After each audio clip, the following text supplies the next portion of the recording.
የሰው ልጅ በበሽታ የሚጠቃው ለምንድን ነው ብዙ ታማሚዎች እየበዙ ያሉት? ሁሉም ነገር የሚመነጨው ከጭንቅላታችን ነው። በአንድ ወቅት አንድ ሰው ያጋጥመኛል። በኮላይተስ በሽታ እየተጠቃ ነበረ። ሆዳችን ውስጥ ባለው የመፍጫ ስርዓት ውስጥ የሚፈጠር በሽታ ነው እና ምን ተፈጥሮ ነው ምን አጋጥሞ ነው ብዬ ስጠይቀው በሁለት ነገሮች ላይ አሳበበ። የመጀመሪያው ዘር ላይ ሲሆን ሁለተኛው ደግሞ ዳየት ወይንም ደግሞ አመጋገብ ላይ ነው። እስከ ዛሬ በዚህ በሽታ ስጠቃ ነበረ እናም የዘር በሽታ ነው ብዬ ደምድሜያለሁ አለኝ። እኔም በሳይኮሶማቲክ ሜዲሲን በጣም የታወቀች ዶክተር አለች፣ ዶክተር ፍላንደርስ ደንባር ትባላለች አልኩት። ሜዲካል ዶክተርም ነች፣ በተጨማሪም ደግሞ ሳይኪያትሪስት፣ ከዛም ባለፈ ደግሞ ሪሊጅን ወይንም ደግሞ ሃይማኖት ላይ ሌላ ዲግሪ አላት። ያ ዲግሪ ከየት መጣ ለምን ተማርሽው ብዬ ስጠይቃት በጣም ብዙ ሰዎች እኔ ጋር ለመታከም ሲመጡ የህመማቸው ችግር ወይንም ደግሞ ዋነኛው መንስኤ የተሳሳተ የሃይማኖት እምነት አላቸው። ማለትም እምነቶቻቸው ራሳቸውን እየጎዳቸው ነው። በዛ ፕሮግራም ውስጥ ስለሚቀጥሉ ራሳቸውን በዛ ሊሚቲንግ ቢሊፍ ወይንም ደግሞ የተገደበ አስተሳሰብ ያስቀምጡታል። ሳያስቡትም እነዚህ አይነት በሽታዎች እያጠቋቸው ይመጣሉ።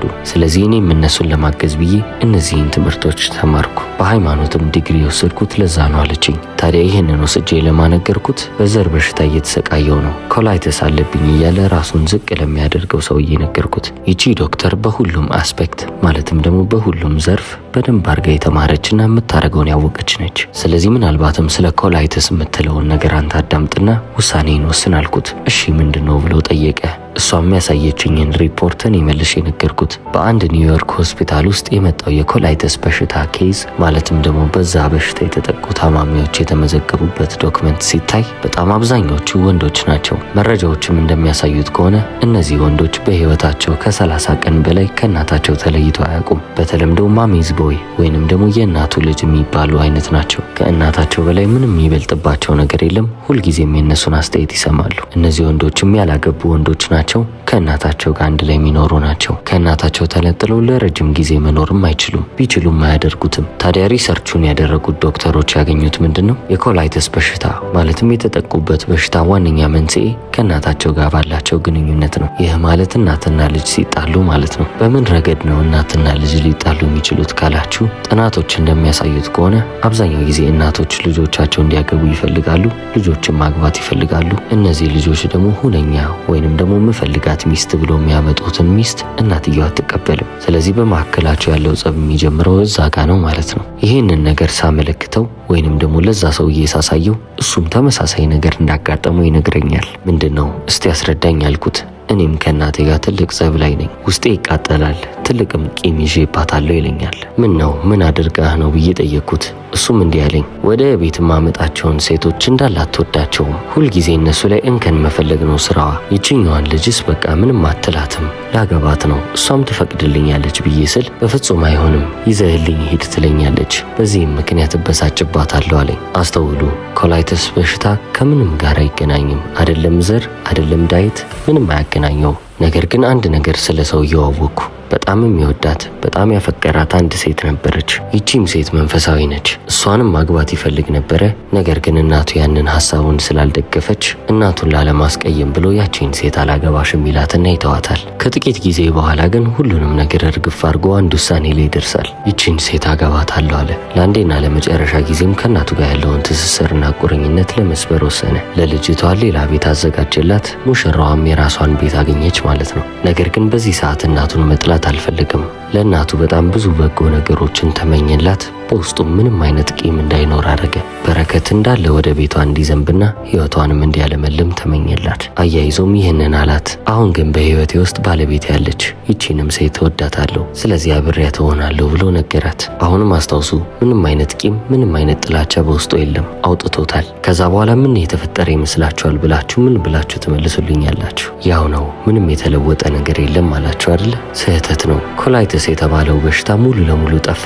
ሰውየው ጤነኛ ሰው ሆነ። በምን ያህል ጊዜ ነው ይሄ ሁሉ ሊስተካከል የቻለው ካላችሁ በጥቂት ሳምንታቶች። ያን ሁሉ አመታቶች ራሱን ሲያታልል የነበረው ለምንድን ነበረ? በበሽታ ውስጥስ ተዘፍቆ የቀረው ለምን ይመስላችኋል? እስከ ዛሬ በኋላ ኪሱ በያዛቸው ጥላቻዎች፣ ቂሞችና ብዙ መጥፎ ኢሞሽኖች ነው። ሌላ ምንም አይነት ችግር ሰውየው የለበትም። ነገር ግን ውስጡ ጥላቻና ቂም ካለው ምንጊዜም ቢሆን ነፍሱ ትጨነቃለች እንጂ እረፍት አታገኝም። አሁን ይህንን ስላችሁ ራሱ እያወቀ ራሱ ላይ ኮላይተስ የተባለ በሽታ ጠራ ብዬ ልነግራችሁ ፈልጌ አይደለም። እንደዛ አላረግም። ነገር ግን ኔጌቲቭ የሚባሉ ኢሞሽኖቹ እንዳለ ወደ ውስጡ ገቡና የራሳቸውን ቤዝ አስተካከሉ።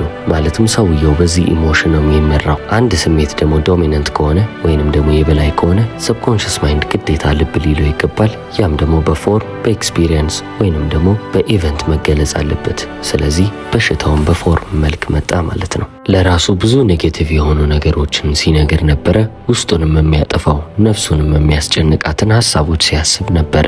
ሰብኮንሽስ ማይንድ ደግሞ ህግ ነው። ምንም የሚቀያየር ነገር የለውም። ወደ አይምሮ ውስጥ የሚገባውን እያንዳንዱን ሀሳብ እየወሰደ የራሱን የሆነ ፓተርን ይሰጠዋል። በጣም ውስብስብ የሆነ ፓተርን ሲሆን ኔጌቲቭን በኔጌቲቭ ፖዚቲቭን በፖዚቲቭ እያደረገ ይሰይመዋል። እነዚህ ወደ ሰብኮንሽስ ማይንድ የሚገቡት ማንኛውም ሀሳቦች በኔጌቲቭ ሳይድ ማለትም ደግሞ አሉታዊ በሆኑበት መልኩ በበሽታ በስቃይ በህመም እና በተለያዩ አሉታዊ ነገሮች ፎርም ይዘው ወይንም ደግሞ ቅርጽ ይዘው መውጣት ብቻ ሳይሆን በተቃራኒ መልኩ በፖዚቲቭ ሳይድ ልክ እንደ ኔጌቲቭም እንደሚያሳዩ ይታወቃል። በስኬቶቻችሁ በድሎቻችሁ ሁሉም ነገር እየታየ ይመጣል። ሰብኮንሽስ ማይንዳችሁ ውስጥ የተቀበረው ነገር ፍሬ እያፈራ በደንብ እያጎላ ይወጣል። እዚህ ዓለም ላይ ትልቁ የሚባለው ውሸት አብዛኛው ጊዜ ለችግሮቻችን ወጣ ብለን ሰዎችን ለማውቀስ ወይንም ደግሞ ውጫዊ መንስኤዎችንና ምክንያቶችን መፈለጋችን ነው። የአብዛኞቻችን ደግሞ በጣም ይበዛል። ፈጣሪን ሁላ መውቀስ እንፈልጋለን። እሱ ሁሉንም ነገር አሳልፎ ሰጥቶናል። ኃይሉም አቅሙም ሁሉም ነገር በውስጣችን ነው። እኛ ግን ራሳችንን ዝቅ ለማድረግ እየተጠቀምንበት ነው። እንዴት ካልን አይምሯችን ውስጥ ያሉት ሀሳቦች እንዳለ ሜንታል ፓተርን ይባላሉ። ደጋግመን የምናስባቸው ነገሮች የራሳቸውን ቦታ ሰብኮንሽስ ማይንድ ውስጥ ይይዛሉ ማለት ነው። እኛን የማይጠቅሙን እምነቶቻችንም ሰብኮንሽስ ማይንዳችን ውስጥ ልክ እንደዚሁ ቦታ ይይዛሉ። አብዛኛው ጊዜ የምትሰሙት ውሸት አለ።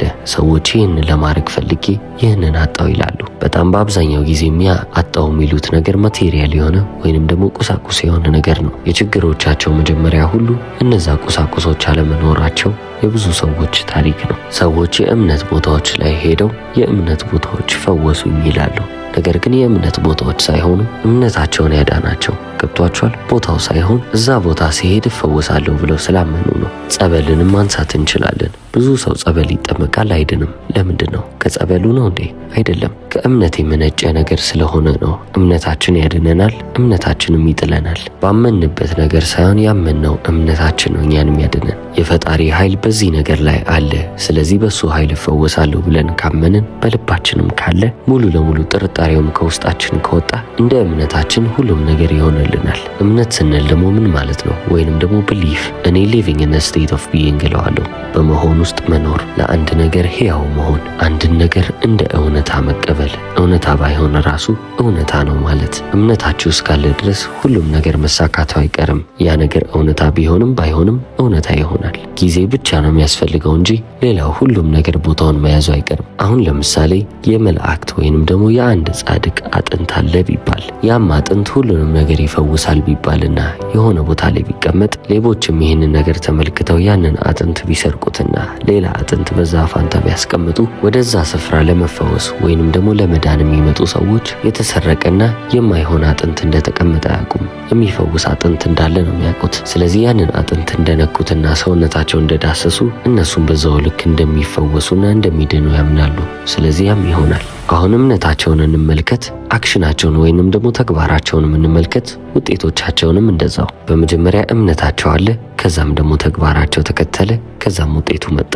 ነገር ግን በመሃል የተቀየረ ነገር አለ። ነገር ግን ውጤታቸውን ሊቀይርባቸው አልቻለም። ለምን ብለን ከተመለከትን አንደኛው ፋክተር ወይንም ደግሞ ውጤታቸውን እንዳይቀየር ያደረገው ነገር ምንድነው? እምነታቸው ነው። እምነታቸው ንቅንቅ ስላላለ የሚጠብቁትን ውጤት ማግኘት ችለዋል። ሌቦች ባስቀመጡት በተቀያሪ አጥንት ላይ ራሱ እምነታቸውን ስላስቀመጡ ድነዋል። የዳኑትም በአጥንቱ የተነሳ አይደለም በእምነታቸው እንጂ። ከፈለጋችሁ ስውር እምነት ልትሉት ትችላላችሁ። በቃ የማይታይ የማይዳሰስ እምነት፣ ነገር ግን ውጤቱን አምጥቶላቸዋል። ምክንያቱም ኃይሉ ያለው በውስጣቸው ነው። ውስጣቸው ማለትም ደግሞ ሰብኮንሽስ ፈጣሪ ኃይሉን ያስቀመጠበት በእኛ ውስጥ የሚያድርበት ቦታ ነው። ስለዚህ ቀና ብላችሁ ከፈጣሪያችሁ የምትፈልጉትን ነገር ከጠየቃችሁት ያም ነገር እንደተደረገላችሁ ካምናችሁ ይሆናል። ይሄ የህይወት በጣም ቀላል የሚባለው ፕሪንሲፕል ወይንም ደግሞ ሎ ህግ ወይንም መርህ ብላችሁ ልታስቡ ትችላላችሁ። ሰዎች እቺን በጣም ቀላል የምትባል መርህ ለምን እንደማይረዱት ምንም ሊገባኝ አይችልም። እውነቴን ነው ምላችሁ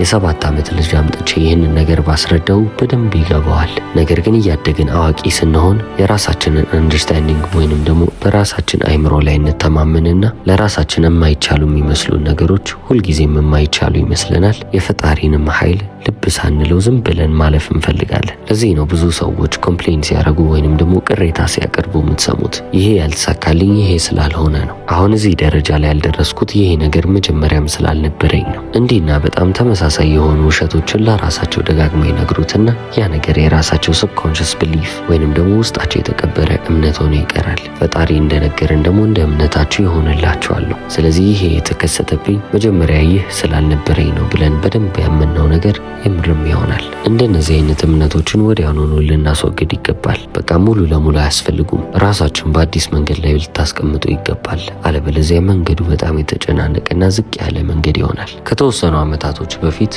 ከአንዲት ሴት ጋር ሳወራ አንድ ነገር ትነግረኛለች። እናቷ በጣም በጠና ታማለች። እንደነገረችኝም ከሆነ በጣም ጥሩ ክርስቲያን ነች አለችኝ። ያው ብዙዎች ይህንን ቃል ምን እንደሆነ እንኳን አያውቁም። ታዲያ ዶክተር ጆሴፍ ምን ማለቷ ነው ካላችሁኝ፣ በጣም ልባም ነች፣ ሃይማኖተኛ፣ በጣም ለጋስ፣ ለሰው የምታስብና ሩህሩህ ነበረች አለችኝ። ከዛም አስከትላ ይህንን ጥያቄ ጠይቀችኝ። ታዲያ ለምንድን ነው ፈጣሪ ያልወደዳት? ለምንድን ነው ፈጣሪ እንዲህ አይነት በሽታ ላይ ጣላት? እሺ አንዴ ተፈጥሯል፣ ግን ለምንድን ነው የማይፈውሳት? እንደዚህ አይነት ጥያቄዎች እዚህ ዓለም ላይ የሚነገረውን ትልቅ ውሸት ምን ያህል ትልቅ እንደሆነ እንዲገነዘቡ ያደርጋል። በጣም ብዙ ሰዎችም በዚህ ውሸት እየተታለሉ ነው። የህይወት ህግ የእምነት ህግ ነው። በዚህች ህይወት ውስጥ የምናሳየው ነገር ያመነውን ነገር ነው። አንድን ውሸት ማመን ከቻልን ያንን ነገር አውጥተን ማሳየት እንችላለን።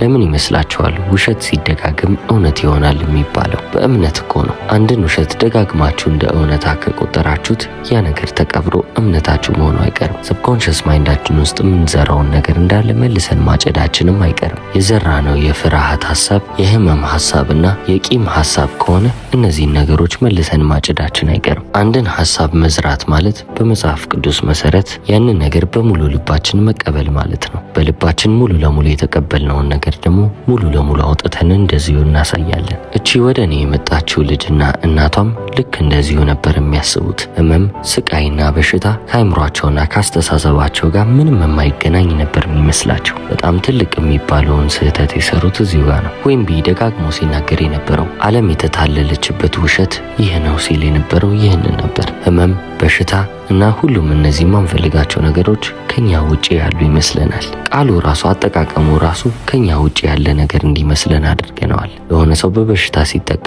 በሽታ አጠቃው ወይንም ደግሞ በሽታ ያዘው ነው የሚባለው። እኛ የምንይዘው ደግሞ ምንድነው? ከኛ ውጪ ያለን ነገር። በትልቁም የተታለልነው እዚህ ጋር ይመስለኛል። በሽታውም፣ ደስታውም፣ ስቃዩም፣ በጎነቱም ሁሉም ነገር በውስጣችን ያለው በአስተሳሰባችን ደጃፍ ላይ። እኛ የፈለግነውን ሐሳብ እናስቀምጣለን። እነዛም ሐሳቦች ፍሬ እያፈሩ ይመጣሉ። ጥሩና በጎ ሐሳቦች ከሆኑ በጎ የሆኑ ነገሮች በህይወታችን ፎርም ይዘው ወይንም ደግሞ ቅርጽ ይዘው ይከሰታሉ። ቅርጽ ይዘው ወይንም ፎርም ይዘው የማይከሰቱ ነገሮች ከሆኑ በኤክስፒሪየንስ ወይንም ደግሞ በተሞክሮ መልክ ይቀርባሉ። ካልሆነም ደግሞ በኢቨንት ወይንም ደግሞ በክስተት። ልክ እንደዚህ ሁሉ እኛን የሚያጣጥሉንን በጣም አሉታዊ የሚባሉ ሐሳቦችን እያሰብን ከሆነ ውስጣችን የተቀበረው እነዛ እምነቶች ከሆኑ በሽታ ወደኛ ደጃፍ መምጣቱ አይቀርም። ህመምም ይመጣል፣ ስቃይም ይመጣል። ሁሉም ነገር እኛን እያንበረከከን ይቀጥላል። ይህን ያህል ቀላል ነው። የእሷም እናት በጣም እየታመመች የነበረችው በልብ ህመም ነበረ። ከልቧም ታምን የነበረው ከዚህ ከልብ ህመም መዳን እንደማትችል ነበረ። ትክክለኛ በሆዷ ውስጥ የተቀበረው እምነት እሱ ነው ማለት ነው። የሰው ልጅ ደግሞ እንዳሰበው ይሆናል እንዳመነውም ይሆንለታል ነው የሚለው። ስለዚህ ልክ እንደተጠበቀው ናቹራል ሂሊንግ ወይንም ደግሞ ተፈጥሯዊ ፈውስን ልታገኝ አልቻለችም። እዚህ ዓለም ላይ ደግሞ መቼም ቢሆን የማይድን በሽታ የሚባል ነገር የለም። የማይድኑ ሰዎች አሉ፣ የማይድን በሽታ ግን የለም። መቼም ቢሆን መዳን እንደማይችሉ የሚያምኑ ሰዎች አሉ።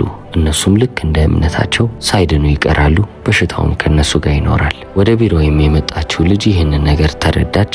ለእናቷም ሄዳ አጋራች። እናቷም የህይወትን ህግ ጥንቅቅ አርጋ ተረዳች ማለት ነው። ከዛ ፕሮግረስ ወይንም ደግሞ ቀስ በቀስ እድገቶችን ማሳየት ጀመረች። አሁን እምነቷ ሙሉ ለሙሉ ተቀይሯል። ልቧ ከሐሳቧ እንደተነጠለ ሳይሆን ሐሳቧ ሰውነቷን እንደሚመራው በደንብ አርጋ አውቃለች። አይምሮዋን መቀየር ከቻለች ሰውነቷን መቀየር እንደምትችልም በደንብ አርጋ ታውቃለች። በሽታዋም ይህንን ነገር ካወቀችና ከተገበረች በኋላ ሙሉ ለሙሉ ጠፍቷል። እሷም በዛ ጊዜ እንደነበረች ሆና አልቀረችም። እንዴት መጸለይ እንዳለባት በደንብ አርጋ ታውቃለች። ጸሎቷንም ያለማቋረጥ በደንብ አርጋ ታከናውናለች። የፈጣሪ ኢንፊኒት ኢንፊኒት ፕሬዘንስ ወይንም የማያልቅ የማይጠገብ መገኘት ሁሌም በሰውነቷ እየሄደ እንደሆነ ታምናለች። የእግዚአብሔር ፍቅርም በሰውነቷና በአይምሮዋ እንደሚፈስ በደንብ አርጋ ታምናለች። ከዛ በተጨማሪም እሷ ለበሽታው ከምትሰጠው ኃይል ውጪ ምንም አይነት ኃይል በራሷ ላይ እንደሌለው በደንብ አርጋ ተገነዘበች። እነዚህን ሁሉ ነገሮች በደንብ አርጋ ጠንቅቃ ስትገነዘብ ሙሉ ለሙሉ በሽታዋ ለቋት ጠፋ። በሽታ ኃይል የለውም። ኃይል የሚኖረው እኛ ኃይሉን ከሰጠነው ብቻ ነው። በሽታውን ጌታዬ አንተ ነህ፣ አንተ እንዳልከው እሆናለሁ፣ እማትድን ከሆነ እኔም እማትድን ነህ ብዬ አምናለሁ ካላችሁት ዘላለም ዓለማችሁን ሳትድኑ ትቆያላችሁ። ነገር ግን ኃይሉን ከበሽታው ወስዳችሁ ወደ ፈጣሪ መልሳችሁ ማስቀመጥ የምትችሉ ከሆነ በደንብ ድህነትን ታገኛላችሁ። በህይወታችሁ ምንም ያልፈለጋችሁት በጣም መጥፎ የሚባል ነገርም ሊሆን ይችላል ወይንም ያልጣማችሁ ነገር ሲከሰት ሲግናል ወይንም ደግሞ ምልክት እንደሆነ በደንብ አርጋችሁ እወቁ። በትክክል እያሰባችሁ እንዳልሆነ ማስጠንቀቂያ ነው። ስለዚህ ወዲያውኑ ሐሳባችሁን ቀይሩ።